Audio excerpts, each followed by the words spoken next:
Today. You got me. Let's get into America's other team, though, first. Greg Hardy will see his first NFL action after missing 19 games. It'll be his first game as a Cowboy. Take a listen. Greg, you got a sack a game habit and an all-pro background stuff. Will it take a while to ramp up to that, or has all this time been ramping up to that? I hope not. I hope I come out guns blazing. You know, I'm full of excitement. I'm full of juice, and I'm ready to go. You know, have what they call fresh legs. So I'm really excited to get out there and get on that grass or that turf and see what they can do. You mentioned how difficult this whole process has been, Greg. What have you learned about yourself through the whole process? I'm a really good pass rusher when I put my mind to it. I had a good off season and a good camp. You know, we were all there. I got to be a part of a group. I got to get off the ball with some defensive ends, some defensive tackles, and just get back to the swing of things. Your thoughts about going through the legal process and then the challenge and where you are now? Man, once you put that helmet on, you really only have thoughts of winning. It's a contagious kind of thing. It's a cowboy kind of thing. I feel like when I get around these guys, I feel like it's not really about anything but winning and getting sacks and doing my job, and I'm really good at that. So. Brady's not an easy opponent for your debut game as a Cowboy. How do you view that? Same one I did last time I saw him. Hopefully on the ground. How many times? Did you sack him last time you saw him? Come again? Did you sack him last time you saw him? Luckily, he gave me one. So thank God for Tom Brady, you know. On the ground, fresh legs, guns blazing. Skip Bayless. How do you feel about Hardy's comments? Stephen A. Smith, now the tables are turned and we have to talk about my favorite team, not your Yankees, but my Cowboys. So, Molly asked, how do I feel? Where do I start? Embarrassed, ashamed, torn from the bottom of my soul that now I'm thrust into a position of having to root for this guy on this Sunday, albeit against the New England Patriots, my AFC team. That's a whole other issue. Tough for you. But Stephen A., think about this. Now my Cowboys season hinges upon the returns, plural, and immediate impact of Greg Hardy coming back from his suspension for conduct detrimental to the league, and also Rolando McClain returning from his suspension for violating the substance abuse policy. I don't love it. And I told you from the start, day after they signed Greg Hardy, Jerry Jones took this risk, this plunge, even though the money part of it is low risk, high reward. But it is a plunge PR-wise, and I told you I didn't love it.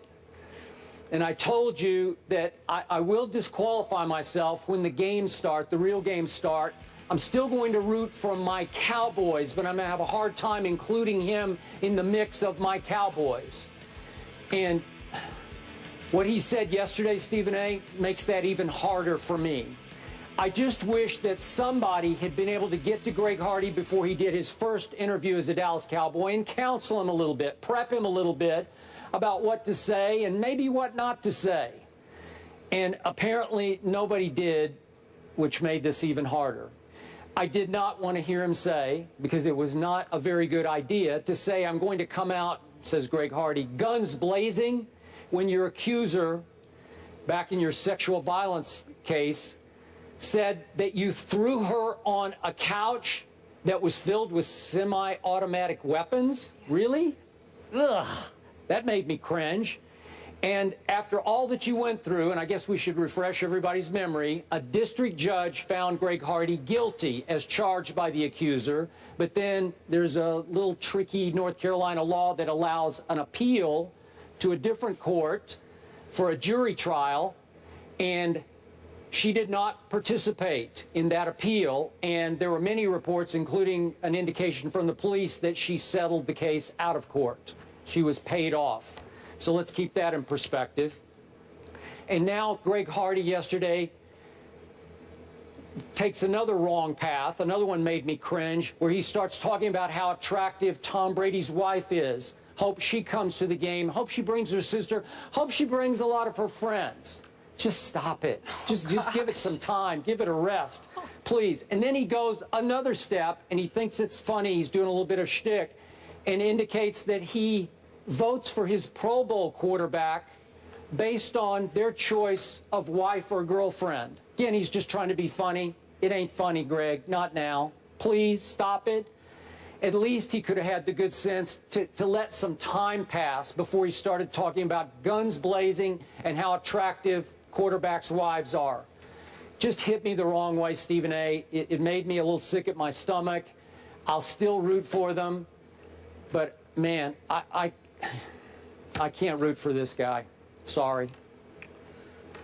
Well, I can't really say, excuse me, I'm still sick. I can't really blame you for your position on it.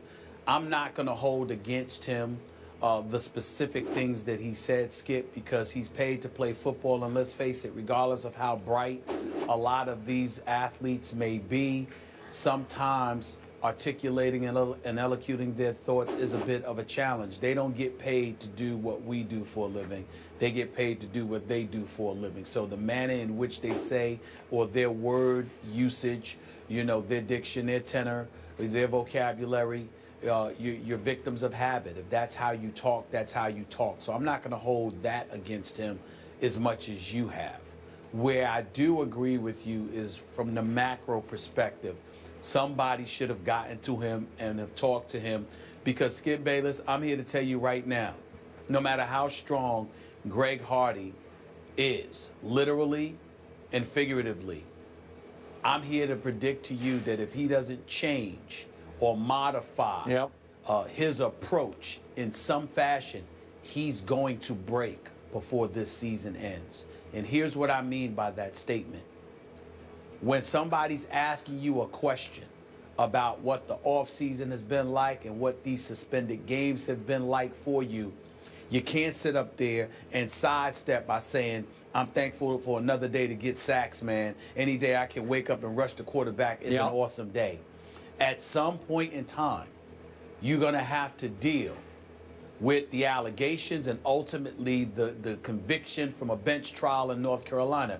You're literally going to have to look at folks and address those issues. And the fact that you refused to do so yesterday is a bad sign. Because when the Christine Brennans, the wonderful Christine Brennan of the USA Today, and a plethora of other women working in this industry highlight the level of insensitivity that you may have and what you're lacking and how you don't even have the courage to address certain issues, they're going to sit there and interpret that as you not being nearly as remorseful as you should be, regardless of what the details may involve, according to Greg Hardy. And that they have every right to do. You proclaimed your innocence, even though you were found guilty at a bench trial. I understand you don't want to get into the specifics, but there is no reason on earth why you should have avoided the subject when you're addressing the media for the first time now that your suspension is over. It comes across as cowardice. It comes across as weak. It comes across as if you're trying to evade and deflect instead of taking things on head on. And as a result of that, they are going to continue to come his way. And that is not going to be good for the Dallas Cowboys. I understand that any publicity is good publicity in the eyes of some people. Not this kind of publicity. Yeah, I'm with you. You can't be synonymous with domestic violence and you refuse to tackle the issue head on. Yeah, you just can't do that because they're going to cause him unnecessary headaches. And more importantly, with Greg Hardy, Rich Dalrymple, who didn't get to him evidently, and others, if they didn't realize it or they forgot about it, they'll remember or realize it today. They're not going to just ask Greg Hardy about it. It's going to get to the point where they're asking his teammates about it.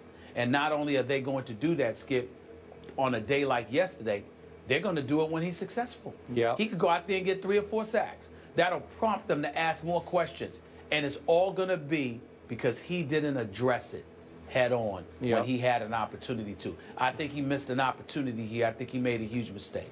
I agree. And it comes across to me as, from Greg Hardy's perspective, above the law arrogance on his part. All the rest of it, the talk, the sort of trash talk about Tom Brady. Look, we know Greg Hardy. We've had him right here on this show. He's a big talker. It's part of his persona. It's how he fuels himself. Remember, he nicknamed himself the Kraken in Carolina. And I got to say, he often backed up every word on the football field. But yesterday was not the time for him to reflex his verbal muscles and show you that he's still big and bad and full of himself and he's going to take it out on Tom Brady, blah, blah, blah. It just wasn't the day for that. You would like to hear, if not remorse, just a little bit, just a touch of humility, more I'm thankful, which we got a little bit of. I'm thankful for the opportunity. I'm just glad to be back. He is a lifelong Dallas Cowboy fan. And when he says, I'm here living out my dream of being a Cowboy, I take that to the bank. That's good. I wanted him to say that, and I believe him. But on the rest of it, it just comes across as so disrespectful to everybody that he left in his wake back in Carolina. Agreed. I appreciate both of your comments there. But we're going to step aside right now from this subject, the gridiron, and head to the octagon. But we will revisit this subject later. The coach, Herm Edwards, will be in the house, and we'll revisit the Cowboys and the Greg Hardy situation. But right now, it's all about the ladies today, too. UFC champions are here. Ronda Rousey and Joanna Jędrzejczyk both are co-headlining UFC 193. We'll get into that and so much more. And welcome into another good hump day on First Take. Lots of good topics heading your way, courtesy of Stephen A. and Skip. Don't miss a beat by checking out our complete rundown, which you can find on Instagram.